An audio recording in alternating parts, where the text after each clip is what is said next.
Cool. So thank you for joining us today for this free training. We are joined by, so my name is Cameron Harris. Before we get started with the other geezer on the video, my name is Cameron Harris. I'm the co-founder of Truth Fitness, and we help business leaders just like you to improve their lifestyles, get in great shape in just a short 6-week window.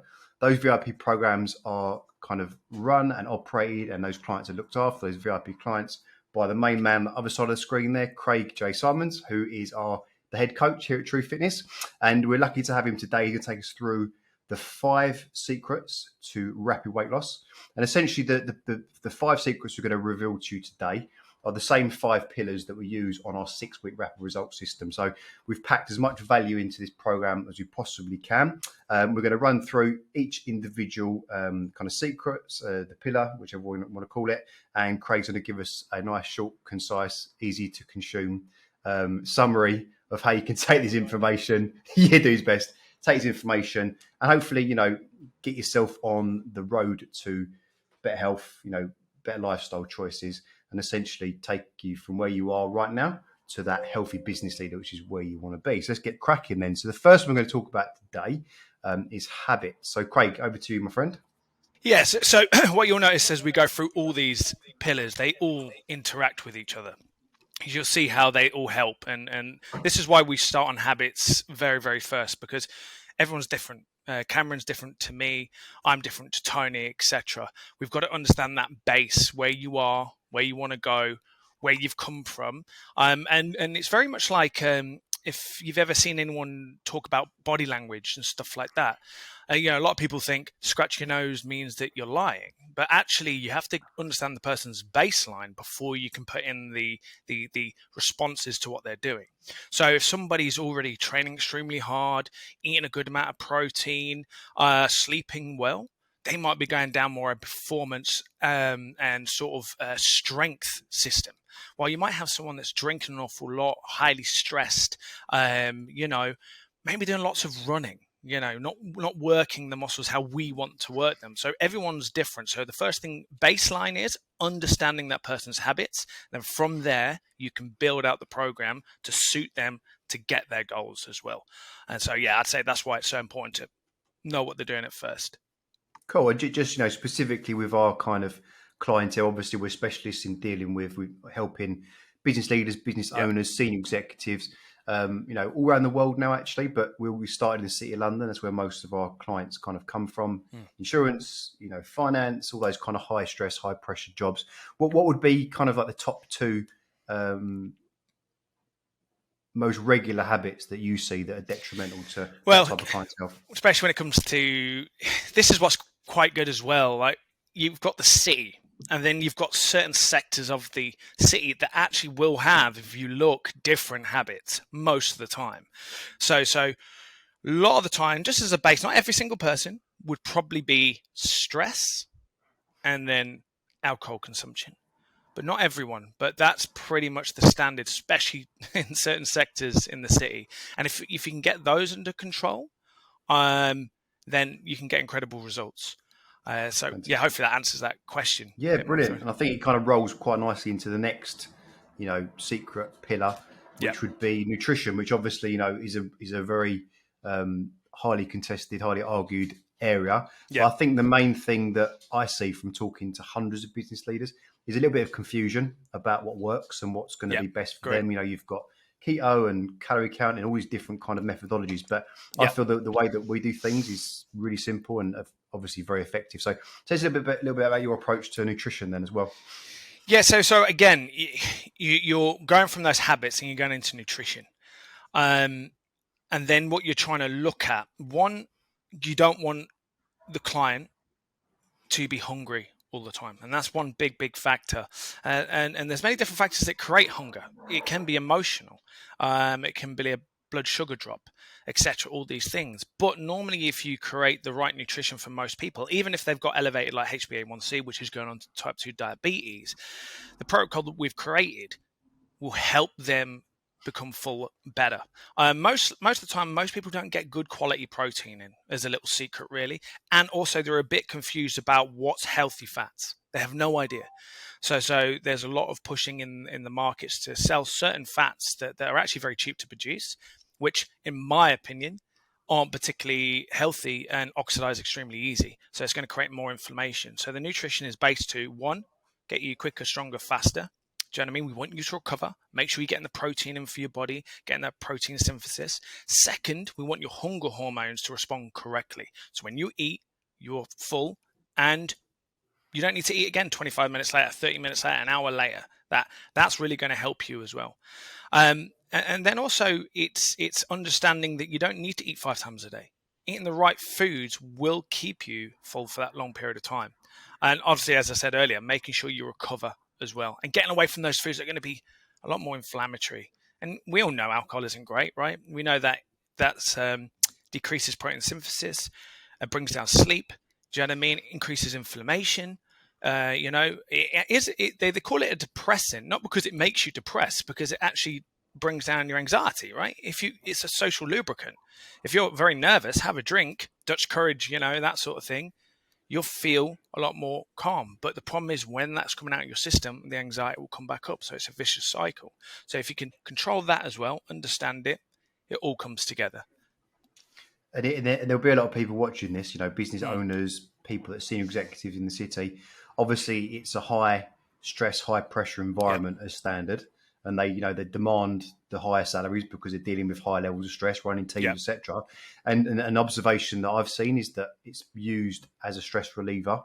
And as you've kind of alluded to, it's a bit of a slippery slope. So if there is someone watching this video that, is using alcohol as a way of, inverted commas, de-stressing and feeling better, what would be your one piece of advice for them they could take away and maybe start to make a bit of a positive change around alcohol? So people that we've worked with that have suffered, let's say what you'd call manic depression, let's say that's like the worst of, they've actually found it really hard to get out and do anything, really difficult. A lot of people suffer from that from lockdown. Is what you got to remember is you've got to create new foundations for yourself. And so the alcohol's there for a reason. Okay, it's there to help de-stress, and there's a lot of pressure on you. But if you've got that energy, you're probably very successful. So you've got a bag of energy there, and you drive probably for your family, for the business, for people you care about. But what you got to do is move that energy over to things that are good habits that's going to help you. You can still have the drinks and stuff, but it's got to be in moderation. Don't use it as a coping mechanism. You can put in your training, doing it correctly, eating well. And all these things will slowly work together. And actually, if you cut down the alcohol and you eat correctly, the good actual bioavailable protein with the healthy fats, good fats help with hormones, testosterone, growth hormone, all these regulations. And basically, if you get them in sync, you won't need those alcohols as much. Do you see what I mean? So you've got to move the energy over. Good training, good nutrition, improve your sleep. And then you'll suddenly notice, I don't need it as much, That's why I've built those foundations. And you become stronger. And obviously, us as a company and you and I and the rest of the team, we see the kind of change that happens in people when they start training and eating right. It's radical, right? I suppose people watching this video might be quite difficult to understand, but just eating better and training properly are really going to have a positive impact on all those key areas. Alcohol specifically, because we were just talking about it. But onto another interesting sector and something that's really has got a lot of bullshit information out there. People are very confused about what's going to work for them. One of the major kind of issues that I see with business leaders, very short on time, and it's important they do the right type of training based on their level, etc. So just over to you then, Craig. What would be your kind of, your main advice around training? So again, as we said at the beginning, you've got to see where that person is.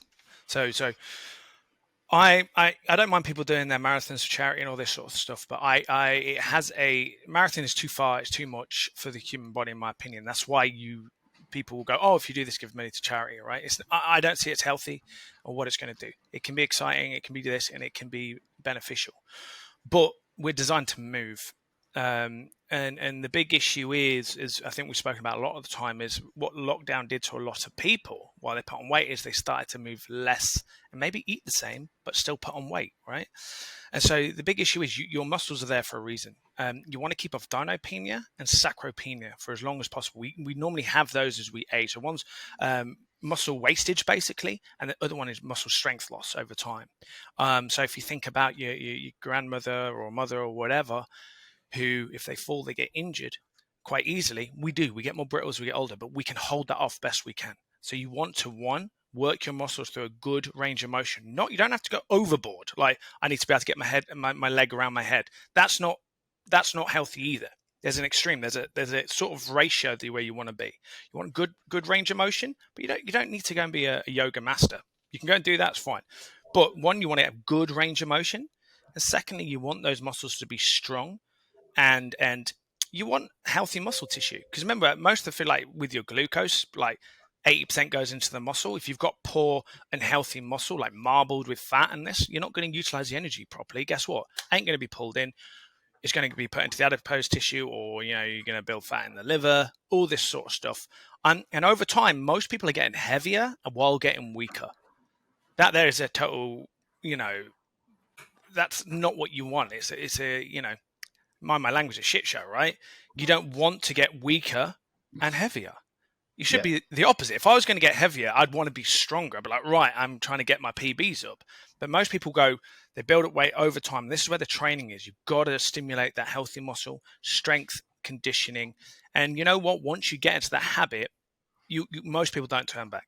They love it, So hold off dynapenia, sarcopenia, good range of motion, increased strength. And also, last thing, when they look at rates of mortality, some of the biggest positives to bring that down is, one, healthy muscle tissue. And that's the proper word, healthy muscle tissue, not through any of the sort of chemical enhancement, because that's, again, outside the health remit. And also strength. Strength is probably the most important, especially when they're looking at the studies now. Get yourself as strong as possible. Doesn't mean you're going to get massive. It doesn't mean that. So healthy muscle tissue, strength, good range of motion, you're onto a winner. And when people haven't been strong as well, they don't really know the feeling of being able to do anything, or simple things like being 55 years of age and being able to pick your grandkids up and walk up the stairs and pick the shopping up. And we take it for granted when we're young, but as you do get older and you've really punished your body through long hours, stress, lack of sleep, jogging, poor nutrition, just jogging and nothing else. Of jogging, and you've got knee pain, hip pain. It's something that really everybody, in that age bracket, 45 plus, needs to really start focusing on really quickly. So perfect kind of answer. Also, I was going to add to that as well is that if you're finding it hard getting out of your seat, then you've got to start doing the work, because it's only going to get worse. It's a problem, right? Yeah, massively. Yeah. You shouldn't be struggling getting out your seat. If you are, you need to improve that healthy muscle tissue and strength. And nutrition all helps this as well. So it all comes together. And just onto the kind of the next pillar then, which I think we both agree is probably one of the most important and marries everything up, because without it you're not recovering, right? So just tell us a bit about kind of sleep and your advice around people getting better sleep and the benefits.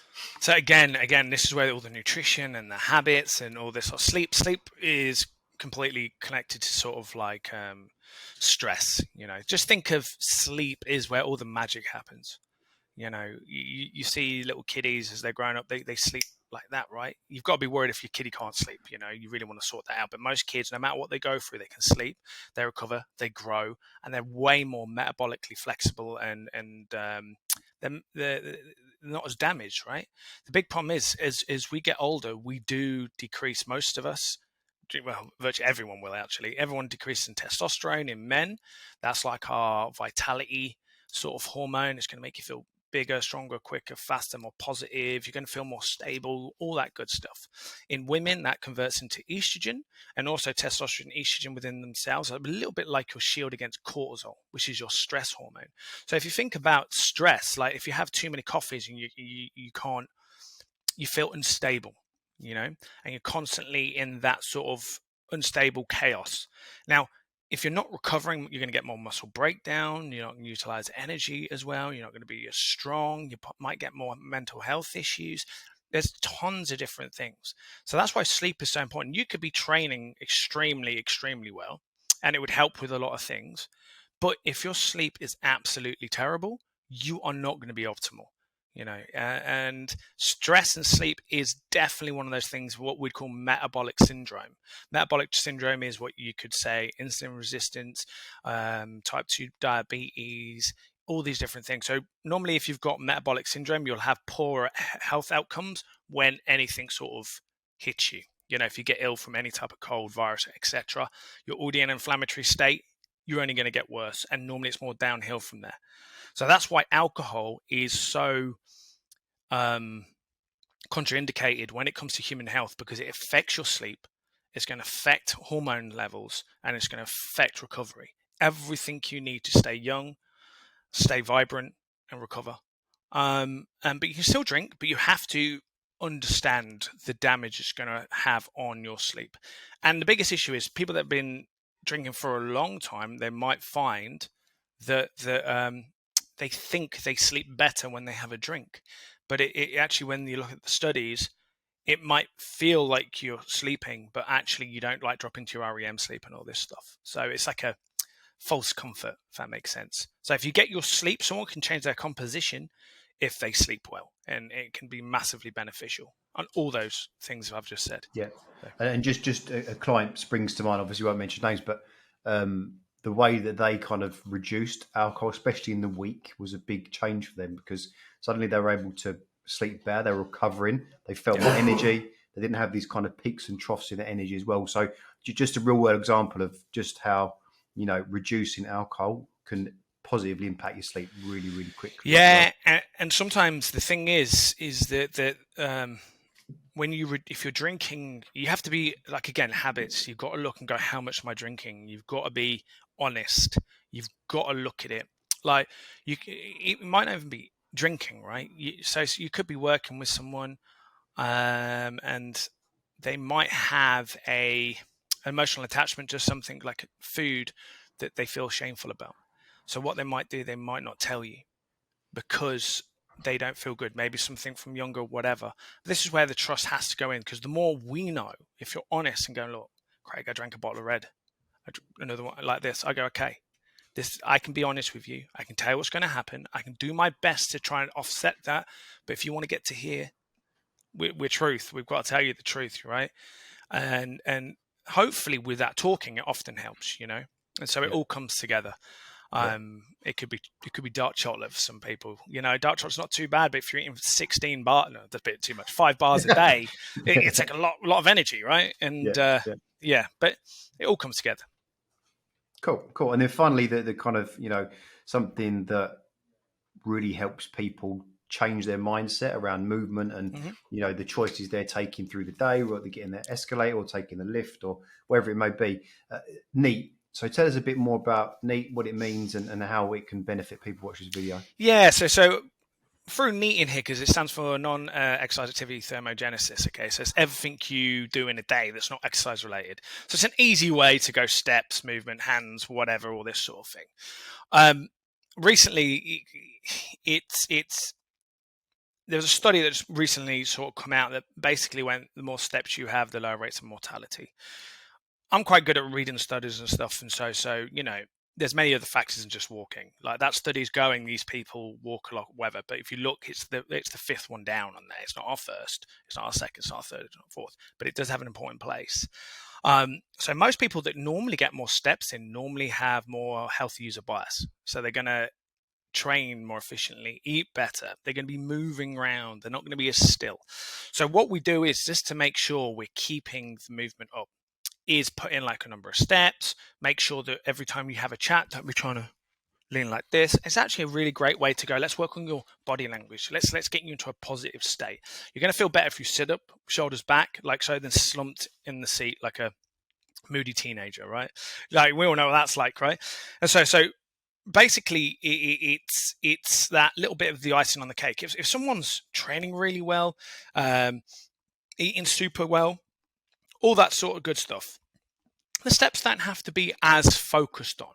But the big problem with a lot of people who went through lockdown, they don't understand what happened. They went, I'm eating exactly the same, but I've put on a stone or 2 stone. It's because, I'll give you a little anecdotal story.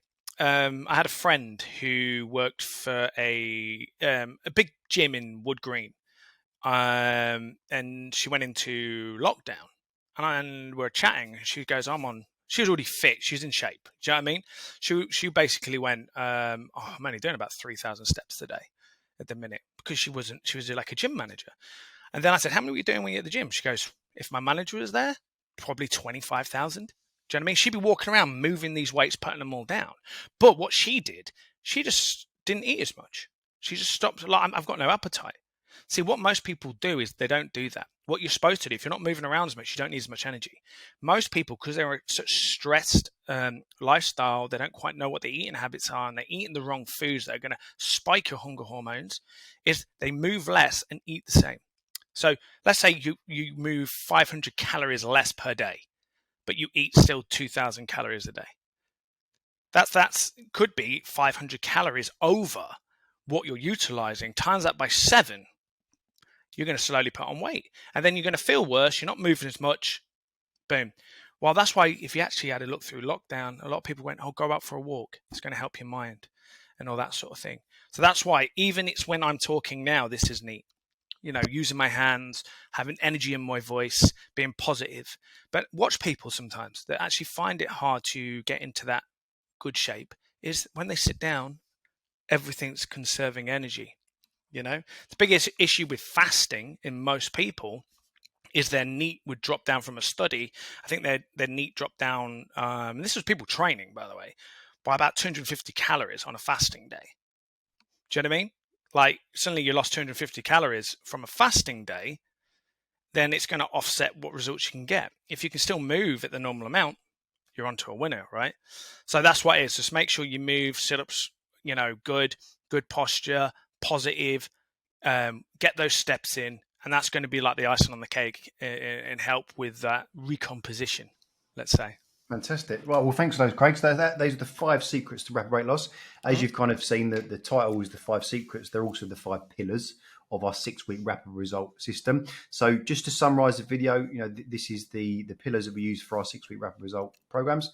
That program is specifically for business leaders, business owners, senior executives that are low on time, high in stress, probably drinking too much, traveling a lot, stressed with the kind of, you know, the running of a business and everything that brings. Over the last kind of 6 years as Truth has been around, that's all we've done is focus on those specific types of clients, and we get them incredible results in just 6 weeks.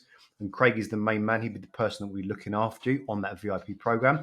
Underneath this video, there is a small button which is called the book a call button. That call would be a strategy call with me. So essentially, if you're someone that's watched this video and is kind of inspired to take action, want to start making changes around your health and your lifestyle, but you're not too sure with kind of how you should take that information Craig's given you and do something with it, then the next portal call will be to jump on a quick call with me. I can give you, you know, understand a bit more about your goals, understand how we can help you. And, you know, there's no obligation to buy on that call. It's just simply a strategy call. If we can help you, then great. I'll move you to the next part of the application. We can talk a bit further about our program. Worst case scenario for you is you gain half an hour of my time. I can give you lots of information and kind of give a bit more clarity, build that strategy around the next steps for you. Thank you very much.